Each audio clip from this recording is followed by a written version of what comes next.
Le journal de la santé avec Anne Le Gall. Bonjour À la Anne. une, bonjour, de l'actualité, le recul de la grippe en France. Des mots pour parler de pédophilie aux enfants. Et puis le café, faut-il le boire serré ou allongé? La réponse à la fin de ce journal. Et tout d'abord donc une bonne nouvelle, l'épidémie de grippe touche à sa fin. La fin de l'épidémie sera probablement annoncée la semaine prochaine d'après l'Institut de veille sanitaire. Selon les derniers chiffres, la grippe particulièrement sévère cette année a conduit 1480 personnes en réanimation à l'hôpital. 210 patients en sont morts directement. Mais au total, l'Institut de veille sanitaire estime que la mortalité hivernale est supérieure cette année de 12 000 décès par rapport aux 8 années précédentes. Le médicament Avastin autorisé en ophtalmologie. L'Agence nationale du médicament a donné son feu vert pour que cet anticancéreux bénéficie d'une utilisation temporaire d'utilisation pour soigner la DMLA. La dégénérescence maculaire liée à l'âge était pour l'instant traitée avec un médicament quasi équivalent, le Lucentis, qui coûte 25 fois plus cher. La sécurité sociale devrait ainsi économiser 200 millions d'euros si les médecins jouent le jeu. On vous parlait tout à l'heure de cette affaire de viol d'enfants dans les écoles. C'était un des sujets du grand direct de l'actu. On va s'intéresser maintenant à la façon dont on peut trouver les mots pour parler de pédophilie aux enfants. Effectivement, le sujet est sensible, mais il ne doit pas être tabou. Les enfants doivent être informés, surtout ceux qui sont directement concernés par ce fait divers. Écoutez Hélène Romano, psychothérapeute, spécialiste des traumatismes.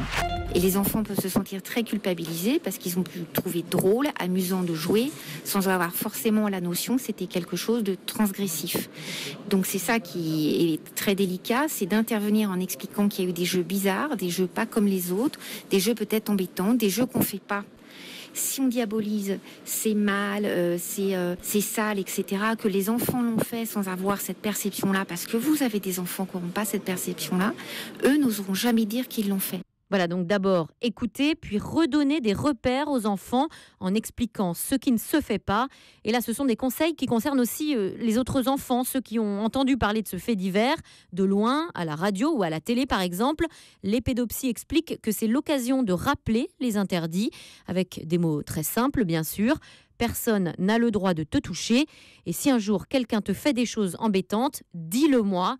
Je serai toujours là pour t'écouter et pour t'aider. Voilà, explication et interview signée Mélanie Taravant du service Société d'Europe 1. Je donne, tu cherches, ils guérissent. C'est un message pour faire reculer la leucémie. Et c'est un slogan porté par Vanessa Demouy, Franck Dubosc, Mimi Mati ou encore Stéphane Bern dans un spot diffusé en amont des Journées nationales contre la leucémie qui se tiennent ce week-end. À l'occasion de cette seconde édition organisée par l'association Laurette Fugain et l'association 100% La Vie, 200 villes françaises sont mobilisées afin de récolter des dons pour la recherche contre la leucémie. Un rassemblement se tiendra notamment ce samedi à 9h à l'Hôtel de Ville de Paris. Et puis Julie se plaignait ce matin dans la matinale d'Europe 1 que c'était sans arrêt la journée de plein de choses. Oui. Et bien demain, en plus de la journée du sommeil, c'est la journée du café. Mais non. Et Mais oui. oui, c'est dingue. N'importe quoi. Non, c'est dingue, c'est dingue. Ah mais c'est dingue. Voilà, une boisson qui possède certaines vertus pour la santé. Voilà, à condition de ne pas dépasser 5 tasses par jour. Le café peut avoir du bon, certaines études... Voilà, Ah, George. on reconnaît. Yeah. Certaines études montrent que les buveurs de café sont moins souvent touchés par le diabète de type 2, par les mélanomes, par la maladie de Parkinson ou Alzheimer. Alors il y a une question qu'on se pose souvent, c'est celle de la Ristretto ou dilution. pas? Ah non. Exactement. Expresso serré ou café allongé, quel est celui qui énerve le plus? La réponse avec Anne Caron, torréfacteur à Châtillon.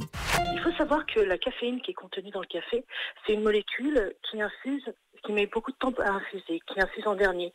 Donc contrairement à ce qu'on pense, dans les cafés préparés par méthode expresso, le temps d'infusion est très court. Donc la teneur en caféine va être relativement modérée. Alors que si l'infusion est plus longue, la teneur en caféine sera beaucoup plus élevée. S'il y a un conseil que je peux vous donner, c'est de se faire un expresso et de rajouter l'eau dans un deuxième temps. Vous allez sentir un effet booster pendant 1 ou 2 heures. La caféine va donner du peps à votre journée. Anne Caron, torréfacteur, elle répondait à Guillaume Garnier Wow. d'Europe 1. Le chiffre du jour, c'est 151. Il n'y aurait que 151 médicaments vraiment utiles en France, selon un collectif de médecins qui a passé au crible les 5000 médicaments disponibles dans l'Hexagone. Parmi eux, 151 donc suffiraient à soigner 95% des maladies, disent-ils, dans un dossier du numéro d'avril de Science et Vie. Les grands absents de cette liste sont des médicaments qui traitent notamment l'arthrose, certaines statines et certains nouveaux médicaments pour soigner le diabète.